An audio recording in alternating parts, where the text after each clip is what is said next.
Okay, good afternoon, everyone. I'm Jae Young, the president-elect of Taejae University. I'm preparing for establishing a new university, which will be a kind of new model of university in the 21st century. It will be the most innovative university. The effective education of the university will produce the most talented graduate in the world. Today, I'm honored to have Professor Kosslyn, a worldly renowned authority on cognitive psychology at Harvard University and an active learning consultant. Teja University is very pleased to have Professor Kosslyn to sign an agreement for designing a learning model last Monday.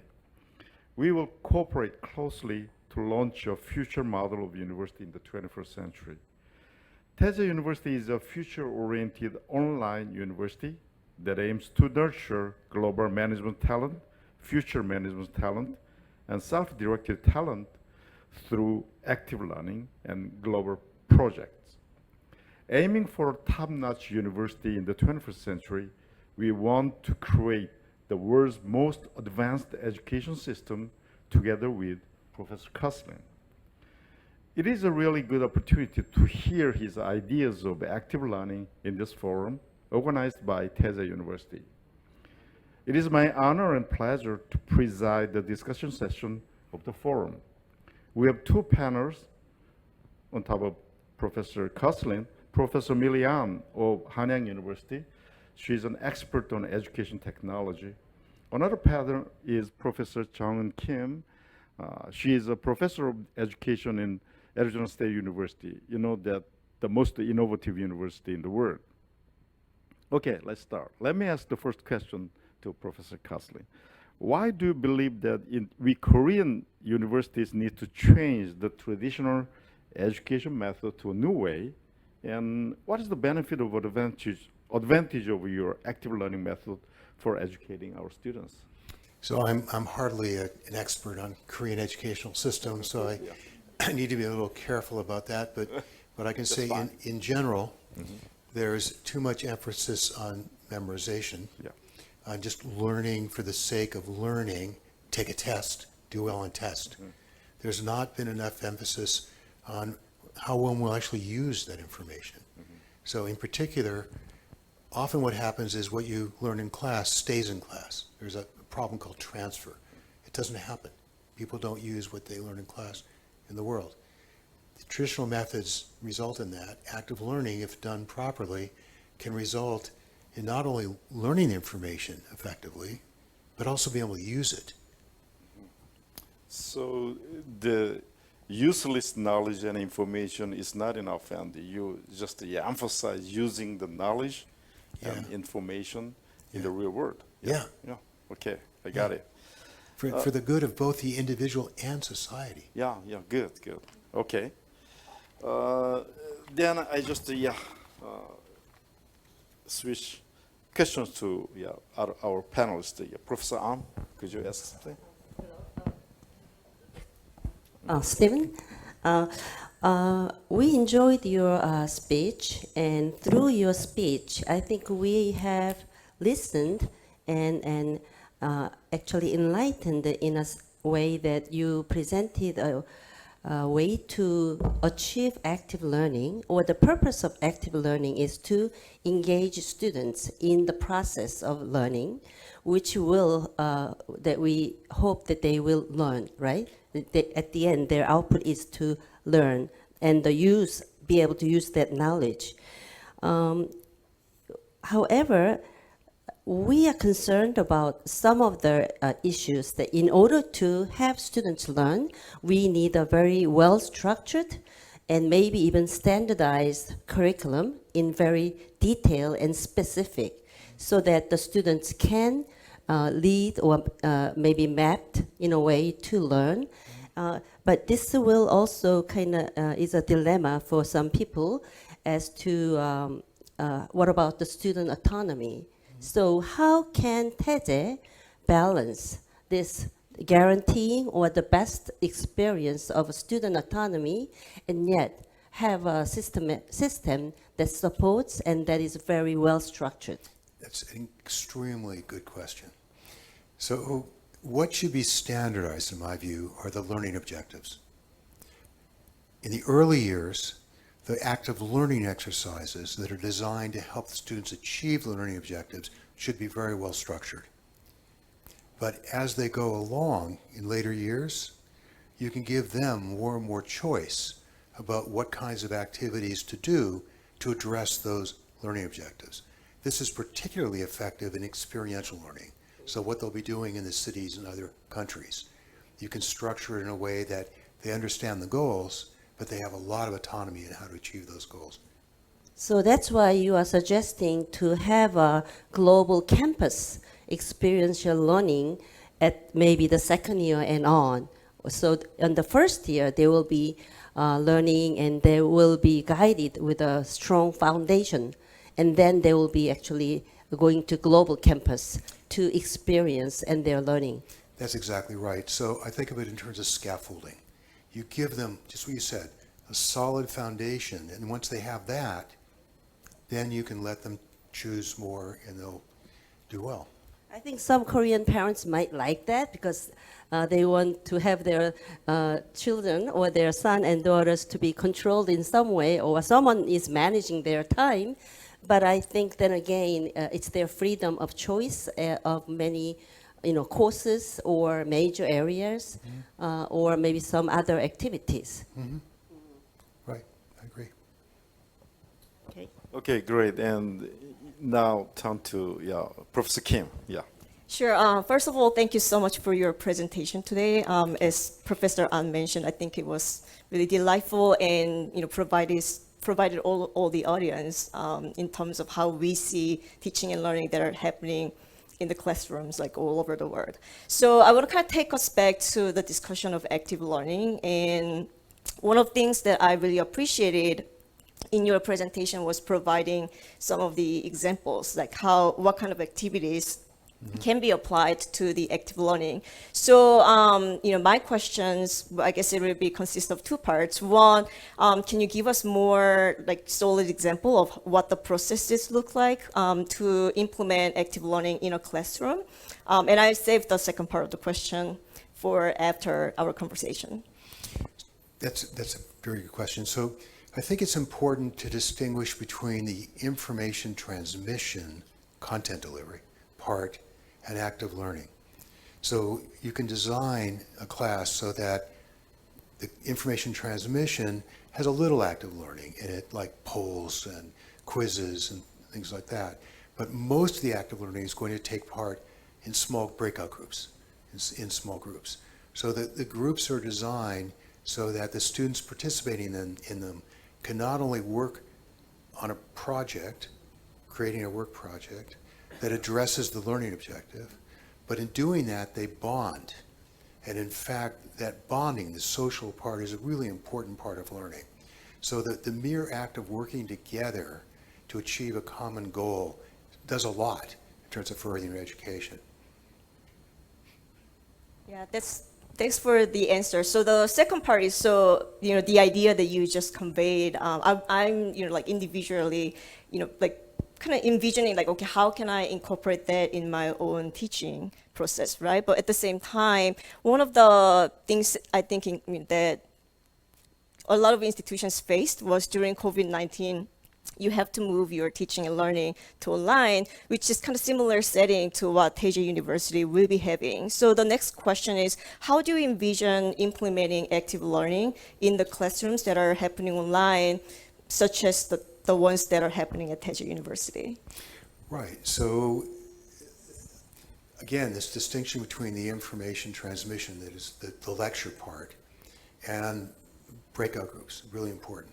So the first part, you can have recordings, as you're planning on doing, of the content, or use other people's recordings, as you also talked about, framed in a way where they can understand what the learning objectives are, so they know why they're listening to this, what the purpose is.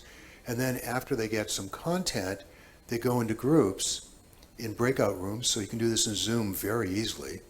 And in fact, Zoom allows you to use spreadsheets to specify which students go in which rooms, so you can use various kinds of data about the students to help have very effective and efficient breakout room groups. And they can then address the activity that's been designed to help them achieve the learning objective. So I think you can use something like Canvas, a learning management system, to store the information you need to specify both the lecture content delivery parts and also the instructions and things that help the students produce the work product in the breakout groups. And you can use Zoom to actually do the synchronous online part. And the two can work quite well in tandem. I asked a question about the whole system. You talked about very specific and detailed structure. The system is important.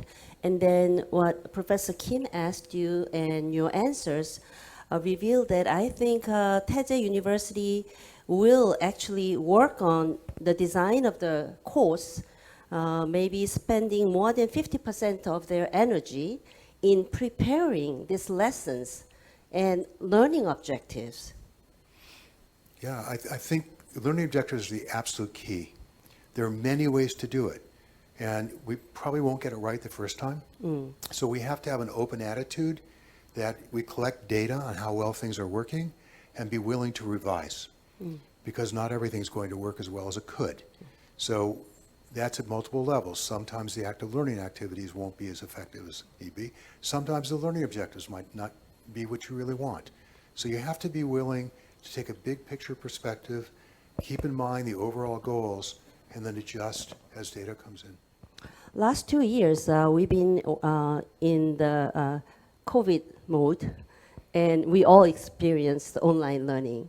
And somehow the teachers and all the students have experienced the good part of online learning, but also some disadvantage or maybe bad habits of online learning. And I think the Taejae universities and you, with your consulting, I think it's going to be very different. It's going to be an innovative approach to online learning and hybrid learning. And my question is, you know, the higher education will have to embrace this online learning from now on in one form or another, as you said, hybrid learning part. Now, Taejae embraced the campusless. We will have no campus like traditional universities. And how can you and how can Taejae guarantee a good education, good higher education without campus? And can you give some of your suggestions that Taejae students will get out of Taejae without campus? So there are many different functions of education. Some are social, where it is important to interact personally, but the educational part, I don't think depends on interacting personally. I think the content transmission can be done via recordings or live lectures, and you can watch on a screen.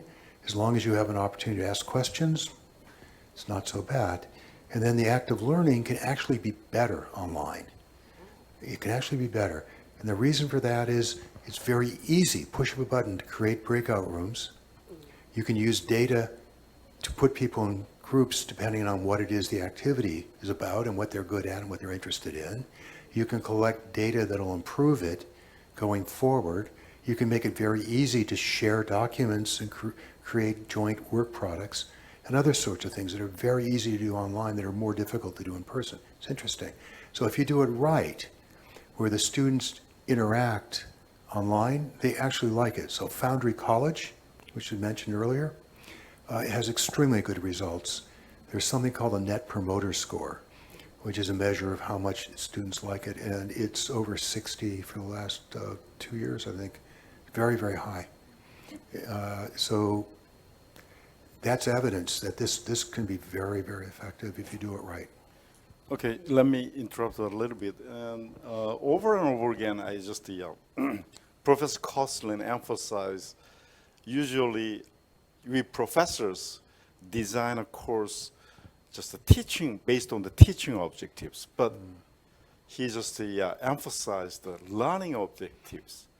It is from the perspective of students, what they can learn, what they should learn.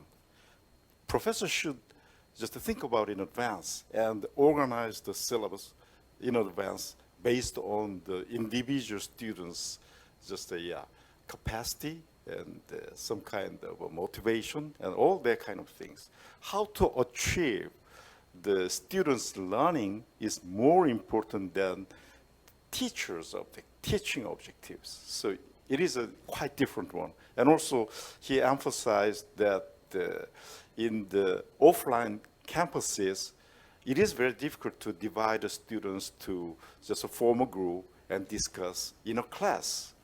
But in this kind of online just a system, LMS, they can easily divide it up at the different places and form a group and discuss a lot of things and just convene again and just evaluate professors, their discussions or something like that. Or sometimes professors can jump into the discussions among the different groups or something like this. So it may be some kind of a new, just a way of teaching and learning in the 21st century. So in that sense, it has good advantage of online education. He's emphasizing that. Yeah, I understand. Exactly. I agree. So what President Yum said and what Stephen says is that the data that it enabled by the system to collect, that will be analyzed to actually customize students' individual and their maybe adaptive learning part of the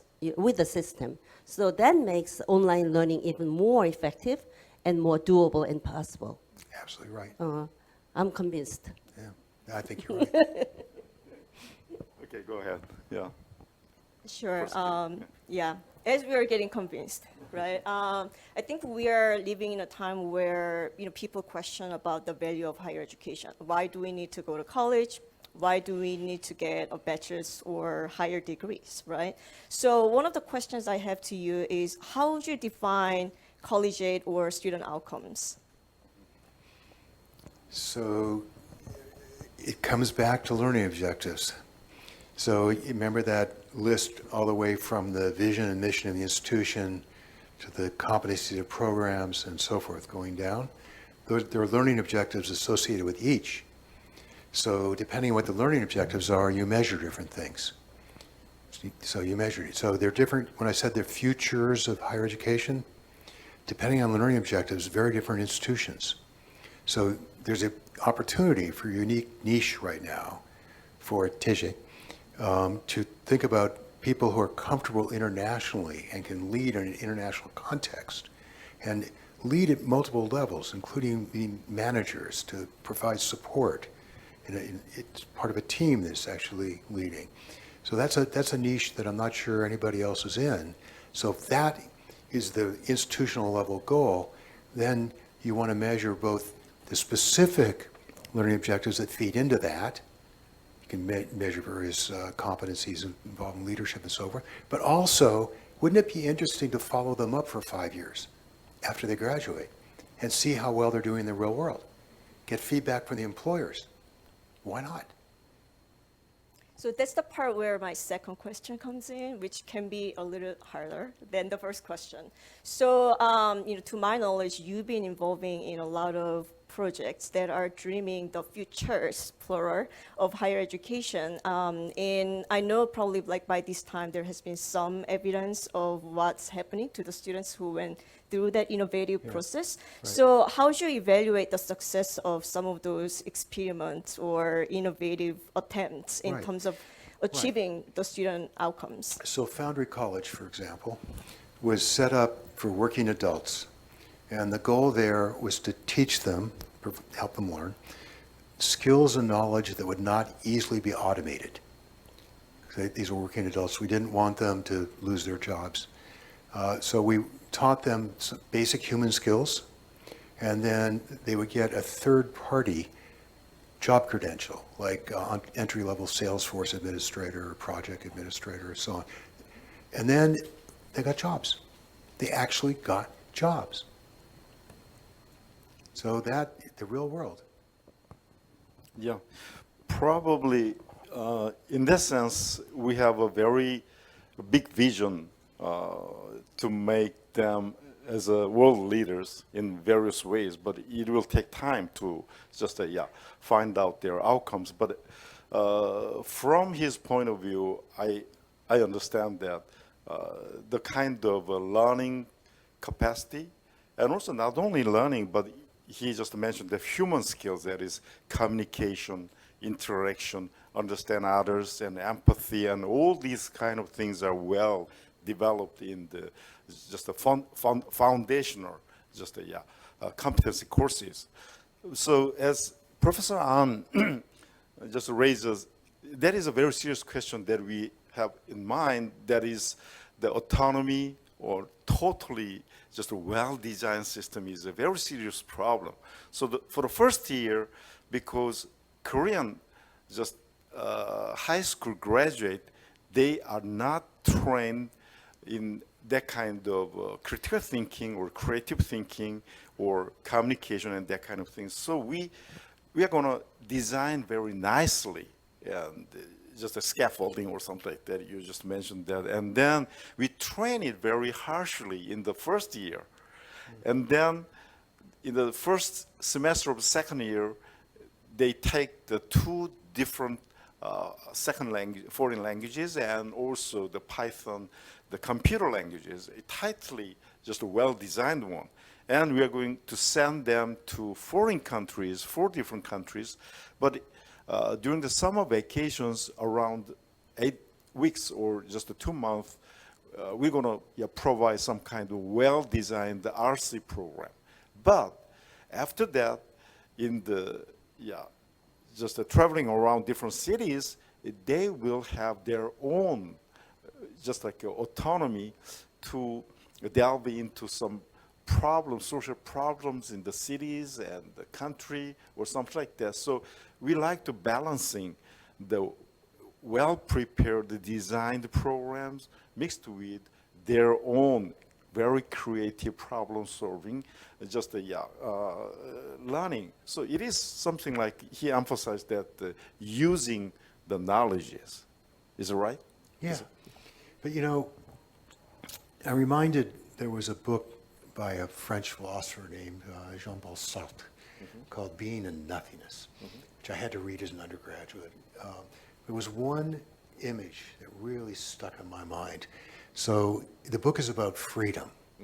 And someone said to Sartre, we're not totally free. We can't walk through walls, and so forth. And Sartre said, you remind me of a pigeon. The pigeon is flying along, and it's thinking to itself, oh, if it only wasn't for this air, I could go so much faster. The air holding it back. But the fact is, it couldn't actually fly without the air. So Sartre's point was, without structure, you don't actually have freedom.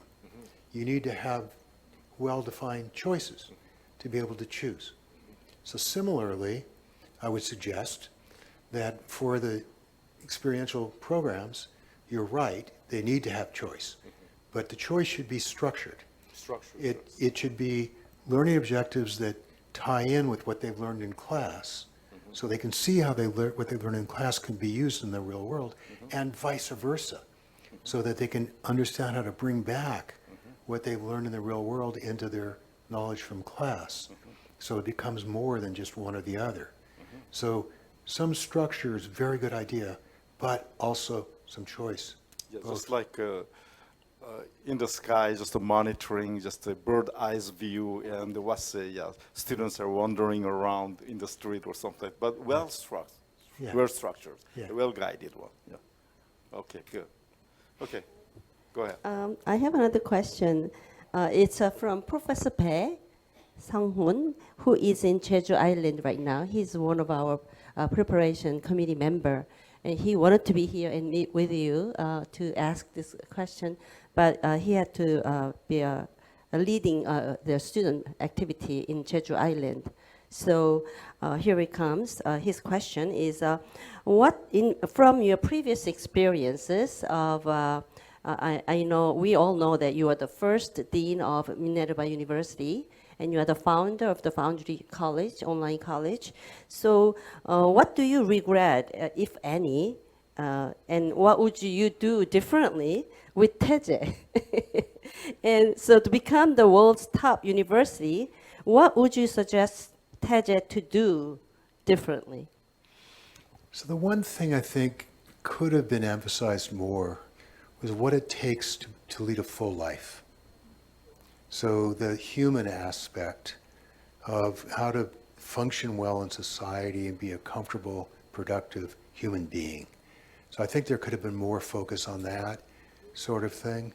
And I think part of the way to achieve that is by thinking about how to integrate the experiential part with the classroom part better. So I think that is a real use of experiential because it involves humans in context in a way that can help you mature and develop your perspectives and insights to grow as a person. So you're suggesting that integration of the experiential learning with classroom learning, that we can enhance their whole humanity, Yeah. and that also will help them to grow as, Yes. as a vision for Taejae University. Do you see that maybe you missed that, or that was not integrated well? It wasn't done as well as it could have been, perhaps. I mean, it's hard, and the focus was on some other things, so it was understandable. I mean, I think the key is, again, things iterate.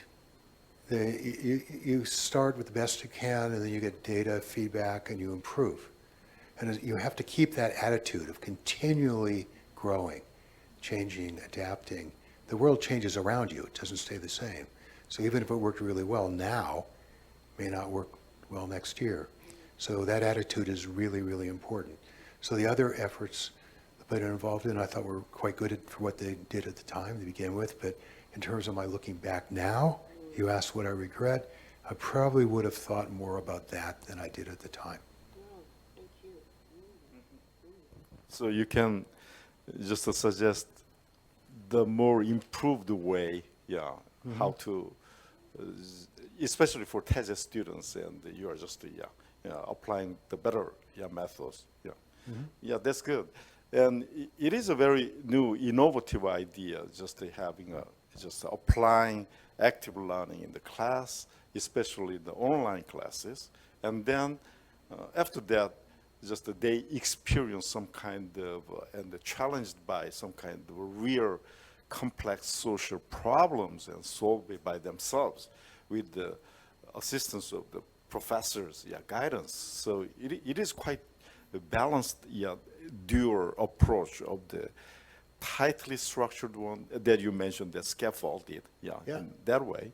So it is a kind of a new educational method in the 21st century, because in most big universities now they're focusing on the research. So they don't just count on and they consider undergraduate students seriously. They simply teach. That's it. Right. So it is a very serious problem, but you designed, one is actual learning in the class, by way of online, and then in the sort of ground or outside, and experience and utilize their human skills, and then their major courses, informations into the problem solving in the actual scene. Right. So notice what you're doing. You're using learning objectives. So you have implicit, very well defined, problem solving, social problems, and so forth. So by making those explicit for the students, so they understand why they're doing what they're doing, what they're supposed to achieve, better for them, better for us, better for society. Taejae University has three, in that sense, a little bit broad, higher level of the learning objectives. One is, as I said before, we have to train them as some kind of global management talent, not only the local or national level. Probably after 20 or 30 years later, from now on, our students can work all over the world. Probably they cannot stay in Seoul or Korea less than 6 months in a year. So they should consider world issues and global issues. So they have to manage global issues. That is one our learning objectives. The other one is it is related to the future management talent, not just a backward or past experience and that kind of things. So they have to solve the future issues, not traditional one.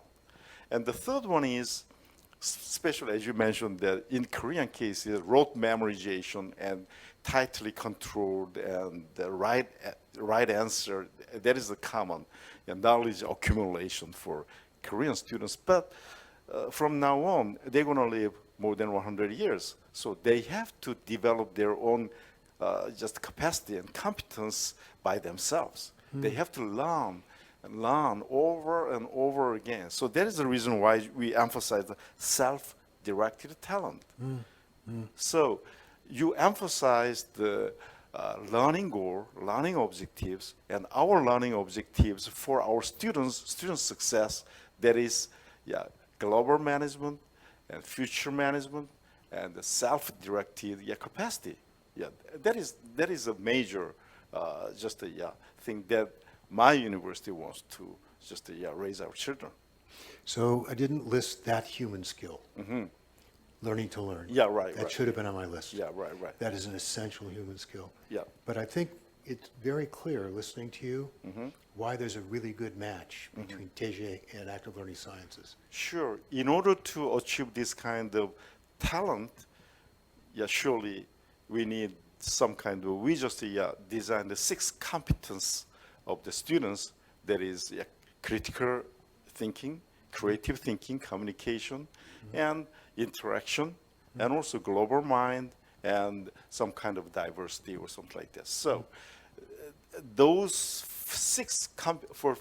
6 competence, we designed our first year general education or foundational education courses. So probably that is some kind of fundamental groundwork for the human skills, right? That's right. Yes. Good. Yes. Yeah, I just want to underscore that, like, on top of just, doing the work and, like improving teaching and learning, bringing active learning, you try to improve using data. It's not just making decision based off of, like, I feel just making the decision, which I want to emphasize as someone who does higher education research. So that was sort of like, my impression. So, I'm way older than the age where I consider as a high schooler to choose, okay, which university do I want to go and study, right? But I was trying to kind of put myself into the shoe and as the question of, if there are probably a lot of prospective students who wants to come and study at Teja, so what kind of quality do you expect them to have as a student who wants to come and enjoy the experience? It's not my decision to do this, but if you ask for my advice, you want people who have a kind of international interest, frame of mind, who have leadership aptitude and interested in being leaders, who are independent-minded, and not just mind, but also independent so they can function by themselves in different kinds of environment. They should be quite smart, of course. They should be very open and flexible, and they should have a frame of mind that leads them to want to try something really new and be part of something really new. Yeah, thank you very much. And it is a very good opportunity for us to have Professor Kosslyn, the leading cognitive psychologist and a good educator. And from now on, the Taejae University is quite different from the traditional universities. So our teaching method is different, and usually one interesting item is that we train and teach professors before they're doing their instruction. In most cases, traditional universities, professors are doing by themselves to teach. But here, it is well organized and well trained, and Professor Kosslyn and his team will train the professors at least a month in advance, and then every year we will have 2 weeks, just a workshop for training, and the Education Innovation Center will monitor all the courses, and that is recorded, and then evaluate and just improve for the next year. So the professors, every 3 years, they should recontract and something like that. So it is not not like the traditional university, totally different university, and also it is only good for the student success.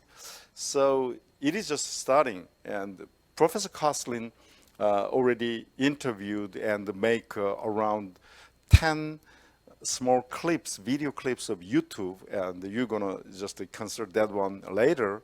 And then I myself, from July or August, just provide more specific information related to scholarship and the global project and dormitory RC programs and all those kind of things, and the consulting, counseling, and leadership program.